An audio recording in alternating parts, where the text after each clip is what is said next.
January 31, 1945. The tropical sun reflected off the polished fuselage of a Mitsubishi G4M Betty bomber, tail number 763-12.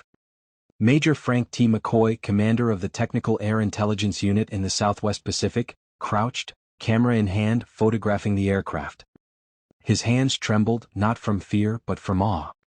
This bomber was unlike anything he had seen. Fully intact, yet abandoned, it revealed a design philosophy that would challenge everything American engineers thought they knew about Japanese aviation.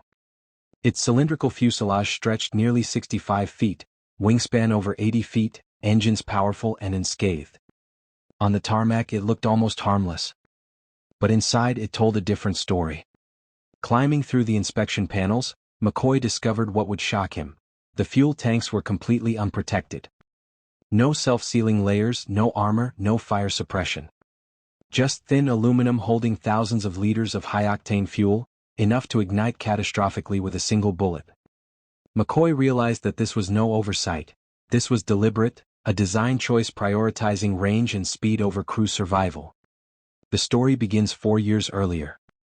December 8, 1941. While smoke still rose from Pearl Harbor, 82 G4M bombers and 26 older G3M bombers lifted off from Formosa, heading for Clark Air Base. Arriving at 12:35 p.m., flying at 20,000 feet, they were untouchable by American anti-aircraft guns. Bombs rained down, fighters swept the airfield. In just 45 minutes, American air power in the Philippines was obliterated. Lieutenant James Harrington, one of the few surviving pilots, later wrote, "Perfect formation, high altitude, totally beyond our reach." Then the fighters dropped down and tore us apart. The Betty bombers themselves had left untouched, a terrifying testament to their range and operational doctrine. The G4M had been designed with one goal in mind: range. The Japanese Navy, in the late 1930s, needed a bomber capable of striking across thousands of miles of Pacific Ocean. Existing aircraft fell short. The Navy required speed, payload, and endurance, no matter the cost in crew survival. 2 days after Clark Field, Betty bombers participated in the attack on Force C, a British naval task force. HMS Prince of Wales and HMS Repulse were sunk within 2 hours. Precision torpedo runs, guided by the Betty's extended range, changed naval warfare forever. Capital ships, actively defending themselves, had been sunk entirely by air power. Across the Pacific, the Betty proved unstoppable. From Darwin, Australia to Port Moresby and the Solomon Islands, the aircraft's range and payload allowed Japan to strike with impunity. But this dominance depended entirely on minimal opposition. When American fighter strength and tactical coordination increased, the Betty's vulnerabilities became fatal. By mid-1942, the tide began to shift. On August 8, 1942, 23 Bettys attacked American positions at Guadalcanal. Intercepted over Tsevo Island, 18 of 23 were destroyed, claiming roughly 120 Japanese airmen. Pilots reported the same terrifying phenomenon: hit the Betty anywhere and it erupted in flames. Nicknames spread among American crews: Flying Cigar, 10 Lighter, Flying Zippo. Lieutenant Commander John Thomas Blackburn of VF-17 would later recall, "Hit them anywhere along the fuselage or wings and they'd explode. We actively hunted them." The Guadalcanal campaign exposed the fatal flaw of the G4M. Range and speed had been prioritized over protection. Thousands of Japanese airmen would pay with their lives for this design philosophy. The G4M's designer, Kiro Honjo, understood the challenge. To meet the Navy's requirements for extreme range and speed, every kilogram of weight mattered. Armor, self-sealing fuel tanks, and redundant safety systems were sacrificed. 8 unprotected fuel tanks held nearly 5,000 liters, giving a range of 3,700 miles with bombs. The result: an aircraft that could strike farther than any Allied bomber, but one that turned deadly to its own crews under fire. When American engineers examined the Clark Field Betty in 1945, the choice was clear: the design was deliberate. Every vulnerability, every unprotected tank, every aluminum skin panel was a calculated trade-off. It worked brilliantly against lightly defended targets, but against competent opposition, it was a death trap.